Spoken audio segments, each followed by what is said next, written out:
Transformation of trigonometric functions.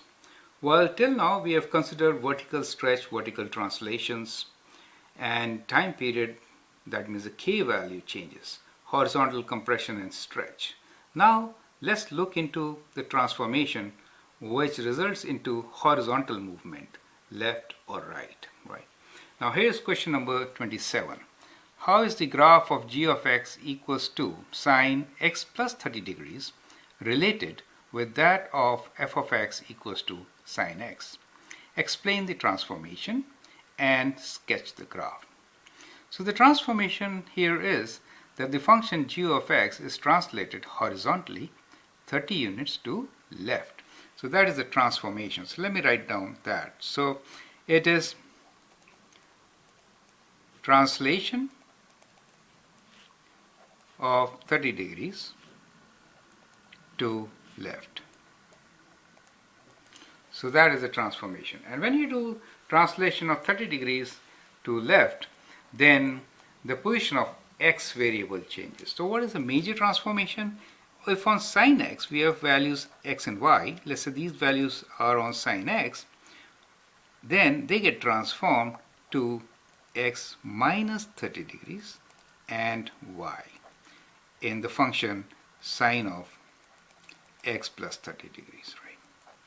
I hope you will appreciate this once I sketch the graph for you. Now look at the sketch. So let me first draw the sketch for sine function, so which is kind of like this, right? I'm just sketching rough, which is good enough for explanation, but as far as you are concerned, I like you to do it on a graph paper so that you get more accurate and better results, right? So this is my sine wave starting at 0, maximum 1, minus 1 is the minimum value, and from here to here it is 360 degrees, right? One full wave, this is 180. Now when I say sine x plus 30 degrees, then what is really happening is that the whole wave gets translated 30 degrees to left. So well, this is 90, correct? Half of 180. So 30 will be like 1/3 of this. So the whole wave gets translated left. So this point will come here, 30 degrees left. This point will come here, right? 30 degrees left. Similarly, this point will be located here. So all these points will get translated by 30 degrees to the left, resulting into a wave which I can draw with this, like this, right? You will note that amplitude remains same, time period remains same, there is no change, but all the x positions change. That means x intercepts change, y intercept change, right?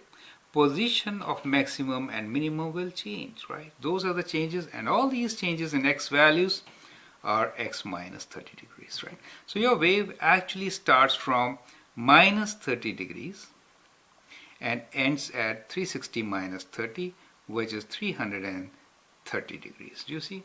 Now, sine is a periodic function. Of course, it will repeat like this, but I'm showing you with one wave, right? So that is the effect of transformation. So in short, you will see that everything to do with y remains same. That means range same. Maximum value and minimum value, they don't get affected, right? Time period. So these don't change, right? So what are the changes? Now let me write down the changes for you here. So what are the changes?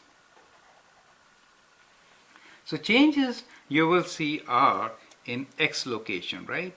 So position changes of maximum, minimum, x-intercept, right?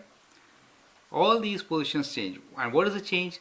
They become, so x changes to x minus 30 degrees for all these values, right? So now the maximum is not at 90 degrees, it is at 60 degrees. The x-intercepts are not at 0, 180 and 360. They are at minus 30, 150 and 330 degrees. Do you understand? That is the change. So remember this.